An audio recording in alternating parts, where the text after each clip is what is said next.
Nos parece que el progreso de la ciencia y la tecnología avanza progresivamente, de lo simple a lo complejo. Echemos un vistazo a estos inventos únicos. Empecemos con una máquina fantástica. Vale la pena mostrarla por su impresionante aspecto. Parece que ha llegado a nuestro mundo directamente desde los juegos, donde reinan el steampunk y el dieselpunk. Pero realmente es eso, con sistemas de propulsión de vapor y diésel. Y además de estas unidades en el diseño del coche, había transmisión eléctrica que parecía algo irreal a principios del siglo pasado. La historia de esta máquina es la siguiente.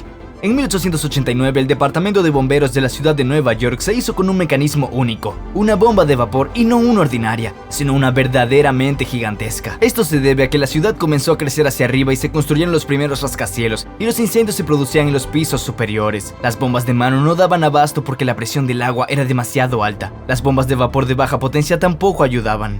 La nueva bomba tenía la misión de transportar agua a los incendios. Pero ¿cómo se podía transportar la propia bomba a los incendios dado que pesaba 9 toneladas? 8 carros pesados enganchados a un carro especial podrían arreglárselas con dificultad, pero no siempre era posible hacerlo de esta forma. Los ingenieros estadounidenses idearon una solución: utilizar la máquina de vapor de la bomba como vehículo de propulsión. Por una buena suma de dinero, $7,000, se diseñó un verdadero monstruo, un coche autopropulsado con bomba de vapor. Y era bueno, conducía rápido, llevaba la bomba a donde se necesitaba.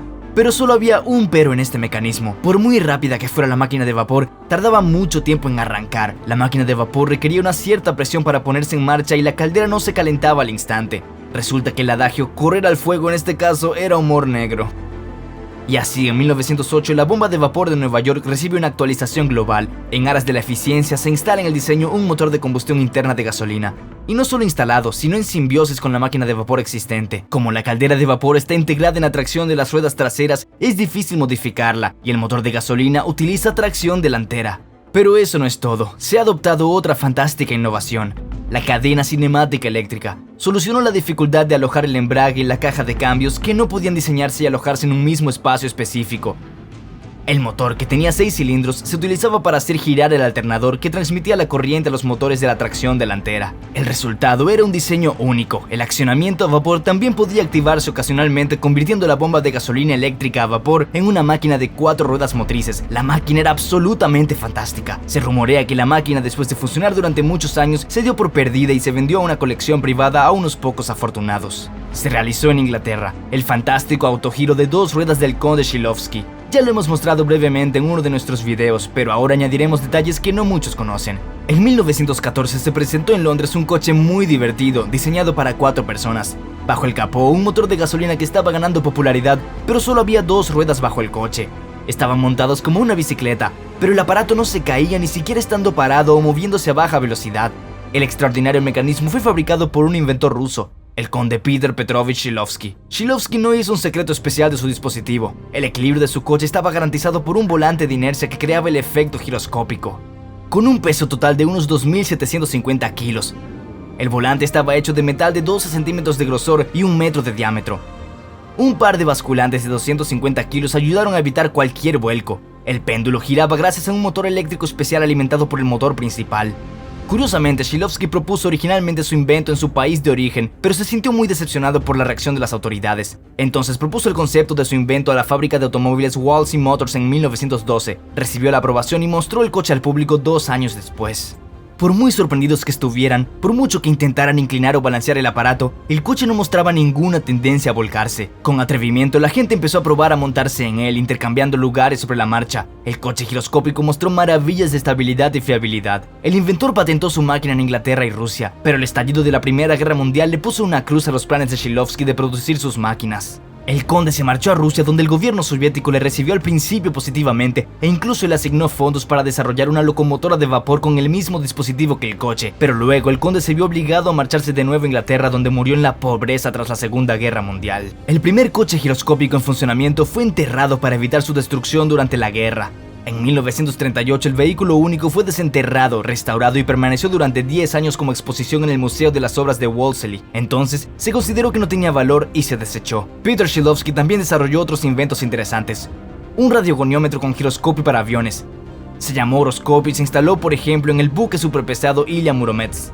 También existía un mecanismo para estabilizar los cañones de los barcos, pero de nuevo se cedió a los británicos ya que no despertaba interés en caza. Por cierto, el volante de inercia fue utilizado como dispositivo de almacenamiento de energía por el inventor soviético Nurbey Gulia. Acumular y liberar energía en un sistema de este tipo es sencillo: aceleración, carga, y detenerse, potencia de salida. El cuello de botella de un sistema de este tipo, la densidad energética, puede mejorarse utilizando materiales compuestos modernos. Esta prometedora tendencia se está desarrollando en muchos países. Si este tema les interesa, escriban en los comentarios bajo el video y se los contaré en un próximo video. Mientras tanto, sigamos adelante y alejémonos un poco del tema del automóvil y el fax en color que se inventó y fabricó en masa hace 150 años.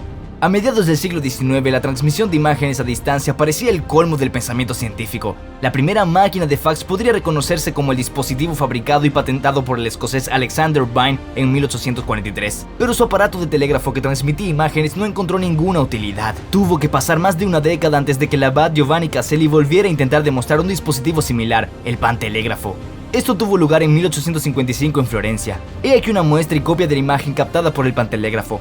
Hay que decir que cada dispositivo funcionaba tanto para la recepción como para la transmisión. El aparato tenía la capacidad, cambiando la longitud de las plumas de dibujo, de aumentar o disminuir la escala de la imagen. El dispositivo mejorado podía incluso transmitir hasta 4 colores diferentes en un dibujo. Una réplica del pantelégrafo puede verse en el Museo de la Ciencia y Tecnología en Milán. 10 años más tarde, en 1865, 4 máquinas Caselli operaban en 2 líneas, París-Lyon y París-Gavres. Por cierto, una cuesta alrededor de 100.000 francos.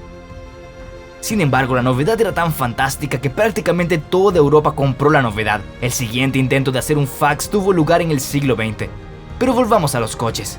Miren el coche eléctrico de Nikola Tesla. ¿Qué es? ¿Un experimento que no se hizo o un avance que no se desarrolló? Los biógrafos del gran Nikola Tesla son muy reacios a escribir sobre esto, aunque hay muchos testigos, periódicos e incluso documentos que demuestran que en 1931 el genio de la mecánica y la electricidad convirtió un coche normal con motor de combustión interna en un coche eléctrico muy eficiente. No fue el primer coche equipado con un motor eléctrico. Ya se habían hecho autos de este tipo, pero estaban pasando de moda rápidamente. Los motores de gasolina eran más potentes y pequeños, por lo que no eran necesarias las pesadas baterías. Además, los productores de petróleo fomentaban la promoción de los motores de combustión interna. Sin embargo, pronto apareció en las calles de Nueva York el coche Pierce Arrow de aspecto corriente, con la salvedad de que cualquiera que mirara bajo el capó se sorprendería de ver un motor eléctrico con una potencia de 1800 revoluciones por minuto y 80 caballos de fuerza en lugar de lo habitual.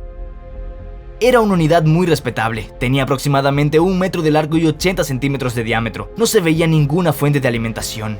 Tesla ensambló la fuente de alimentación en su habitación de hotel con sus propias manos a partir de piezas de radio compradas allí. Se sabe con seguridad que hay cables, resistencias y 12 tubos de radio. La fuente estaba alojada en una caja de madera ordinaria de 60 x 30 x 15 con un par de varillas de acero que sobresalían del exterior de unos 8 centímetros de longitud. Extremadamente preocupado por el secreto de su invento, Tesla lo montó todo solo.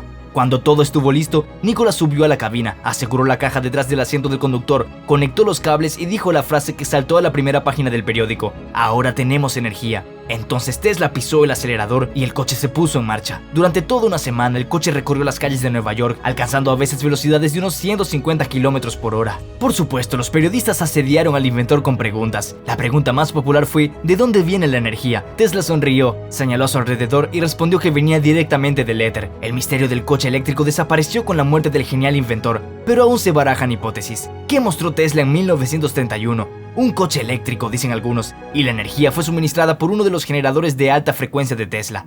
Otros dicen que era una turbina sin aspas de gas o de gasolina que estaba desarrollando Tesla. También existe la hipótesis del uso de la resonancia magnética de la Tierra por parte de Tesla, e incluso la hipótesis de que este experimento no se produjo realmente. El símbolo alegórico de este caso puede considerarse las lámparas negras. Si no tienes idea de para qué sirven, pregunta en los comentarios. Y esto es todo por hoy. Nos vemos en otra edición de Sedición.